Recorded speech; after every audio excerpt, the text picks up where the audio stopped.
जय हिंद साथियों, स्वागत है आपसे का आपके अपने YouTube channel target with Ajit में।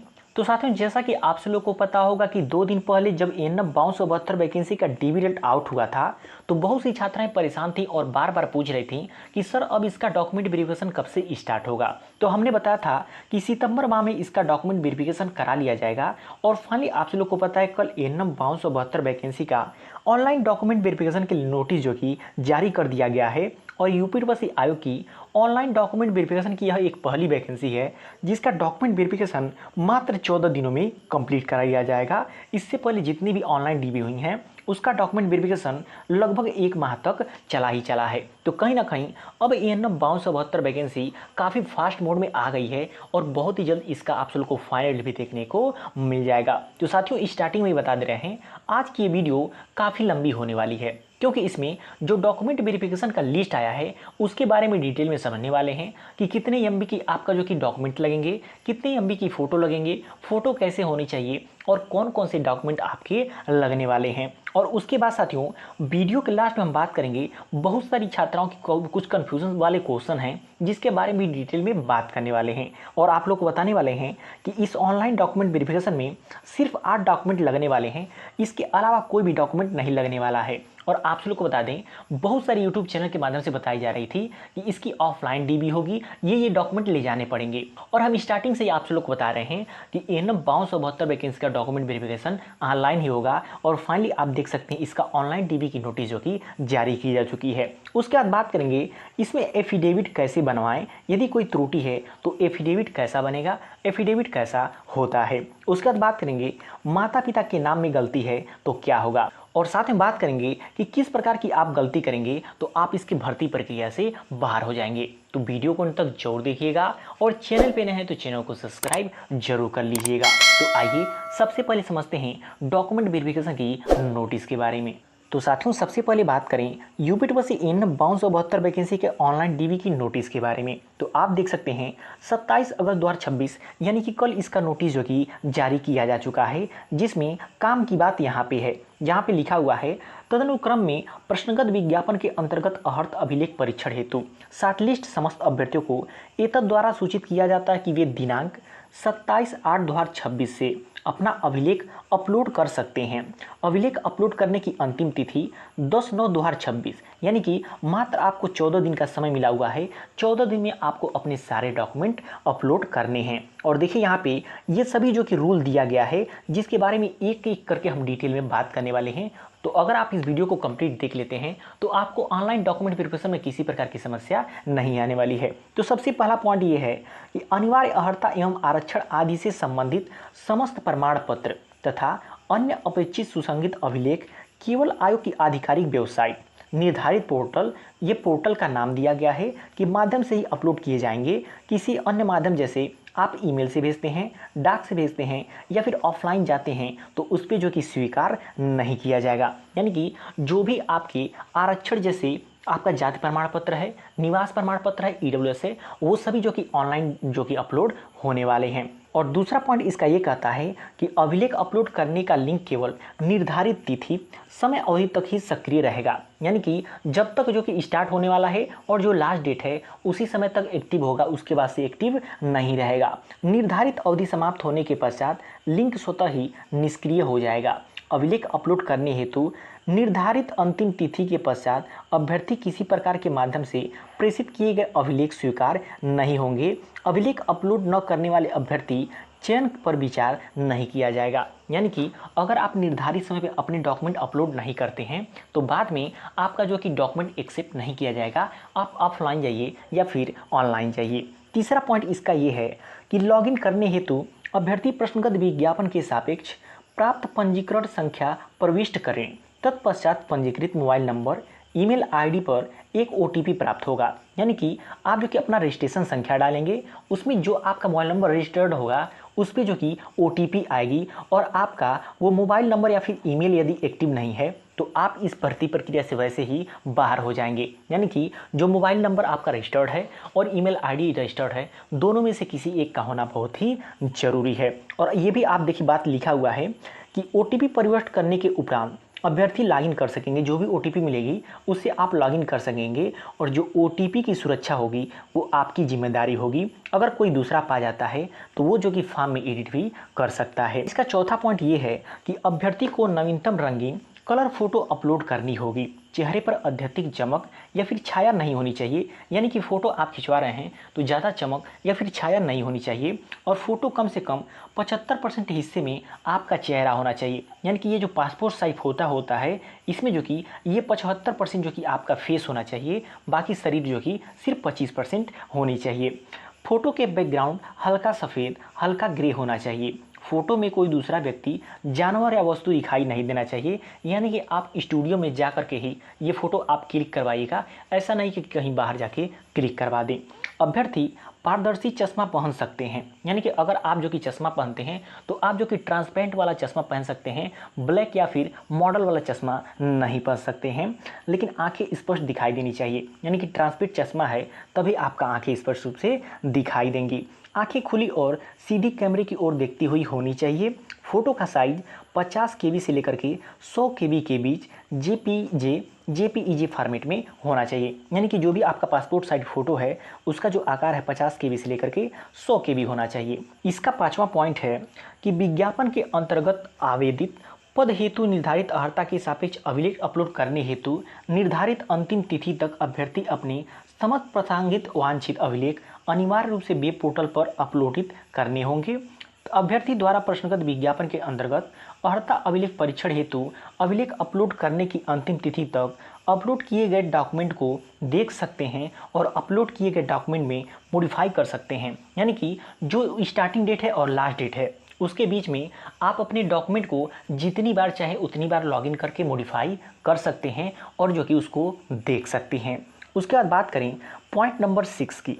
पॉइंट नंबर 6 क्या है कि अभ्यर्थी यह सुनिश्चित करे कि उनके द्वारा अपलोड किए गए सभी अभिलेख पूर्ण स्पष्ट पठनीय और विज्ञापन में दी गई शर्तों के अनुरूप हो, यानी कि जब विज्ञापन आया था उसमें जो भी शर्त दिया गया है उसके अनुरूप होना चाहिए।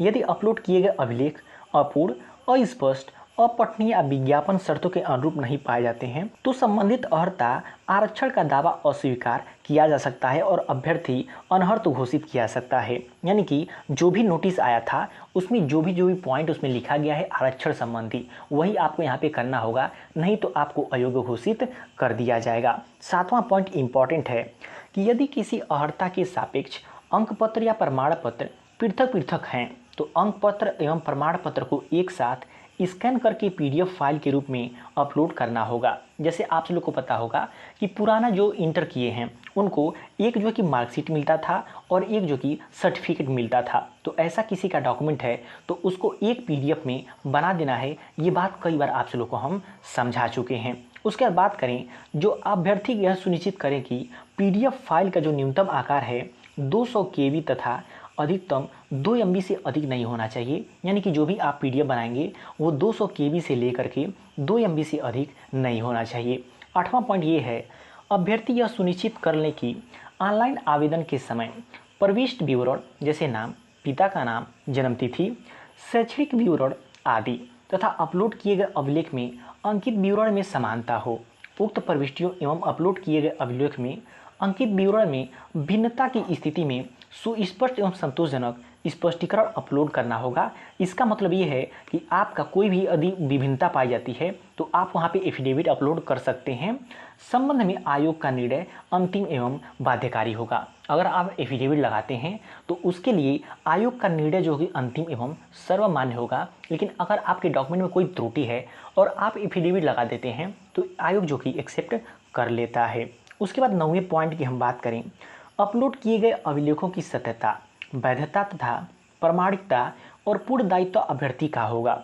आयोग किसी भी स्तर पर अभ्यर्थी के अभिलेखों का सत्यापन करा सकता है तथा अभिलेखों के असत्य, अवैध, कूटरचित अथवा भ्रामक होने की स्थिति में अभ्यर्थन निरस्त किया जा सकता है। यानी कि आपका कोई भी डॉक्यूमेंट में यदि आयोग को संदेह होगा तो आयोग आपको ऑफलाइन यूपीटी से आयोग बुला सकता है और किसी प्रकार का आप फर्जी डॉक्यूमेंट लगाते हैं तो आपका अभ्यर्थन आयोग निरस्त कर देगा। 10वां पॉइंट ये है अभ्यर्थी द्वारा अपलोड किए गए अभिलेखों के संबंध में आयोग द्वारा आवश्यकता अनुसार स्पष्टीकरण मांगा जा सकता है। अगर किसी प्रकार का आयोग चाहता है कि आपसे स्पष्टीकरण मांगना तो मांग सकता है, क्योंकि फाइनल आने के बाद से बहुत सारे ऐसे स्टूडेंट होते हैं जिनके रिजल्ट के नीचे प्रोविजनल लिखा होता है, उनको आयोग जो कि ऑफलाइन आयोग बुलाता है। बात करें जो कि 11वें नंबर पॉइंट की, आयोग अथवा नियुक्त प्राधिकारी द्वारा अपेक्षा किए जाने पर अभ्यर्थी को अपलोड किए गए अभिलेखों की मूल प्रति प्रस्तुत करना अनिवार्य होगा।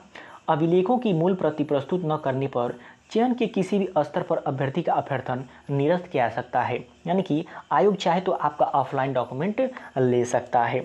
12वां पॉइंट ये है, इंटरनेट सर्वर डिवाइस या अन्य कारणों से उत्पन्न समस्या के लिए आयोग उत्तरदायी नहीं होगा। इसीलिए आप लोग को बता रहे हैं कि आप अपना समय रहते डॉक्यूमेंट वेरिफिकेशन करा लीजिएगा, नहीं तो सर्वर में किसी प्रकार की समस्या आती है तो उसके लिए आयोग जिम्मेदार नहीं होगा, छात्र खुद जिम्मेदार होगा। अतः अभ्यर्थी से अपेक्षित है कि वे अंतिम तिथि का प्रतीक्षा किए बिना अभिलेख अपलोड करने की प्रक्रिया समय से पूर्ण कर लें। 13वां पॉइंट हो जाता है कि वांछित अभिलेख अपलोड न कर पाने, अपलोड किए गए अभिलेखों में संशोधन न कर पाने, व्यक्तिगत कठिनाई अथवा अन्य किसी कारण से अभिलेख अपलोड न कर पाने के आधार पर किसी प्रकार का अन्य अवसर प्रदान नहीं किया जाएगा। यानी कि किसी प्रकार की त्रुटि होती है तो आयोग अपना पीछा झाड़ लिया है, जो करना है आपको ही करना है। 14वां पॉइंट है कि अभ्यर्थी द्वारा अपलोड किए गए अभिलेखों के आधार पर ही पात्र अर्ह पाए जाने की दशा में संबंधित पद हेतु नियमानुसार चयन संबंधी कार्यवाही की जाएगी। अतः अभ्यर्थी अभिलेख अपलोड किए जाने हेतु विशेष अतिरिक्त सतर्कता बरतना सुनिश्चित करें, यानी कि जो भी डॉक्यूमेंट आप जो अपलोड करें वो जो कि सही अपलोड करें। 15वां पॉइंट ये है कि अर्हता अभिलेख परीक्षण हेतु घोषित परिणाम के सम्मिलित होने, अभिलेख अपलोड किए जाने अथवा चयन के किसी चरण में सम्मिलित होने के आधार पर अंतिम चयन हेतु किसी प्रकार का दावा स्वीकार नहीं किया जाएगा। चयन संबंधी अंतिम परिणाम यथासंभव घोषित किए जाएंगे। 16वां पॉइंट है, उपयुक्त समस्त निर्देशों का पालन करना अभ्यर्थी के लिए अनिवार्य होगा तथा अपलोड किए गए अभिलेखों प्रमाण पत्रों की स्वीकृति और स्वीकृति के संबंध में आयोग का निर्णय अंतिम होगा। 17वां पॉइंट ये है कि अभिलेख अपलोड करने के उपरांत अभ्यर्थी डिक्लेरेशन से सहमत होते हुए वेरिफिकेशन कोड प्रविष्ट करें। सबमिट बटन पर क्लिक करना होगा।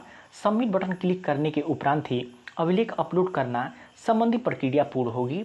अभिलेख अपलोड करने की संबंधी प्रक्रिया पूर्ण होने के उपरांत अभ्यर्थी के स्क्रीन पर प्रिंट फॉर्म प्रदर्शित होगा, जहां से आप अपने फॉर्म पूरा प्रिंट कर सकते हैं और वहां पे आप देख सकते हैं लास्ट में दिखाएगा जो कि जितने पॉइंट होंगे आपके डॉक्यूमेंट के उन सभी पे वेरीफाइड दिखाएगा। तो ये सभी जो कि यूपीएससी आयोग के नियम हैं, जिसमें जो कि ये बताया हुआ है कि आपको जो अपना डॉक्यूमेंट वेरिफिकेशन है 27/8/2026 से लेकर के 10/9/2026 तक कंप्लीट कर लेना है। तो आई होप आप लोग ये सारे पॉइंट अच्छे से समझ गए होंगे। उसके बाद साथियों अब हम बात करें इसमें कौन कौन से डॉक्यूमेंट जो कि 8 हैं वो लगने वाले हैं, क्योंकि बहुत सारी छात्राएं अभी भी परेशान हैं कि कौन कौन से डॉक्यूमेंट इसमें लगेंगे। सबसे पहले नंबर पे हम बात करें आपके हाई स्कूल का मार्कशीट लगेगा। उसके बाद से दूसरे नंबर पे जो लगेगा आपके इंटर का मार्कशीट लगेगा। तीसरे नंबर पे बात करें तो एएनएम का मार्कशीट और सर्टिफिकेट लगेगा और चौथे नंबर पे एएनएम की जो कि डिग्री लगेगी। पाँचवें नंबर पे हम बात करें तो एएनएम की यूपी मेडिकल काउंसिल नर्सिंग की रजिस्ट्रेशन सर्टिफिकेट जो होता है वो लगेगा।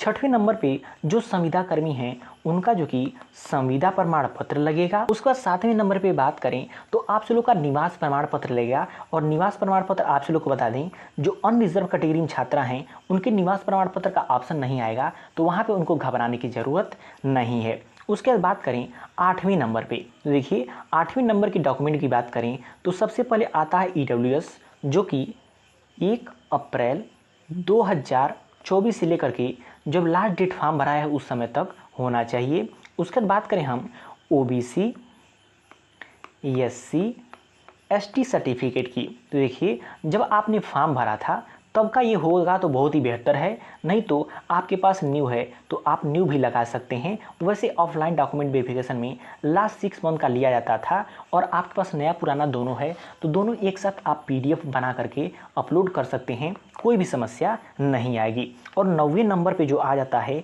वो आ जाता है आपका एफिडेविट। अगर आपके डॉक्यूमेंट में किसी प्रकार की त्रुटि है तब ये लगेगा, और डॉक्यूमेंट में त्रुटि नहीं है तो बिल्कुल नहीं लगेगा। बाकी बात करें एफिडेविट कैसा होता है, तो देखिए हमने एएनएम 5272 वैकेंसी के लिए एक व्हाट्सअप ग्रुप बनाया है जिसका लिंक नीचे डिस्क्रिप्शन बॉक्स में दिया है, आप वहां से जुड़ जाइएगा। हम उस ग्रुप में भेज देंगे एफिडेविट का एक फ़ोटो जिसको देख करके आप बनवा लीजिएगा, और लास्ट में आपका लगेगा सिर्फ एक फ़ोटो लगने वाला है, वो भी अपलोड हो जाएगा। तो आई होप आप लोग सारी जानकारी अच्छे से क्लियर हो गई होगी। उसके बाद साथियों हम बात कर लें कुछ छात्राओं के जो कि कन्फ्यूज़न भरे क्वेश्चन हैं, जिसमें से कुछ छात्राओं का क्वेश्चन ये है, जैसे एफिडेविट को लेकर के कि नाम के आगे, जैसे उनके माता पिता के नाम के आगे, माता के नाम के आगे श्रीमती लगा हुआ है, पिताजी के नाम के आगे जो कि मिस्टर लग गया है। देखिए इस प्रकार की त्रुटि के लिए आपको एफिडेविट नहीं बनवाना पड़ेगा। यदि इस प्रकार की त्रुटि है तो एफिडेविट नहीं बनवाना पड़ेगा।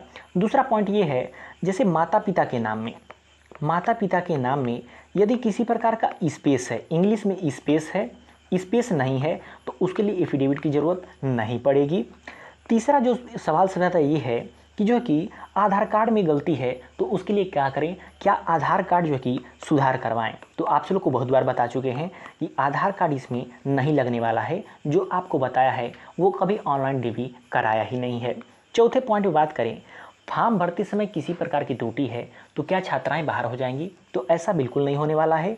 किसी प्रकार का आपको त्रुटि हुआ है तो आप उसके लिए एफिडेविट बनवा सकती हैं। उसके बाद सबसे इंपॉर्टेंट पॉइंट ये हो जाता है, क्या जो कि प्रत्येक गलती के लिए हर बार एक एक एफिडेविट बनवाना पड़ेगा, तो जी नहीं, बिल्कुल ये बात गलत है। आप एक एफिडेविट बनवाएंगी, उसमें लाइन बाई लाइन 1 2 3 4 ऐसे करके लिखा होता है, और जो जो आपकी त्रुटि है आप वहाँ पे नोट करवा देंगी। सिर्फ एक एफिडेविट से आपका काम चल जाएगा, बहुत सारा एफिडेविट बनवाना नहीं पड़ेगा। जो नेक्स्ट गलती है कि क्या एड्रेस में कोई गलती है तो उसके लिए एफिडेविट लगाना पड़ेगा, तो एड्रेस में किसी प्रकार की गलती है तो उसके लिए एफिडेविट लगाना नहीं पड़ता है। तो साथियों ये रही एएनएम 5272 वैकेंसी के ऑनलाइन डॉक्यूमेंट वेरिफिकेशन से रिलेटेड कुछ महत्वपूर्ण जानकारी। आई होप आप लोग को सारे पॉइंट अच्छे से क्लियर हो गए होंगे।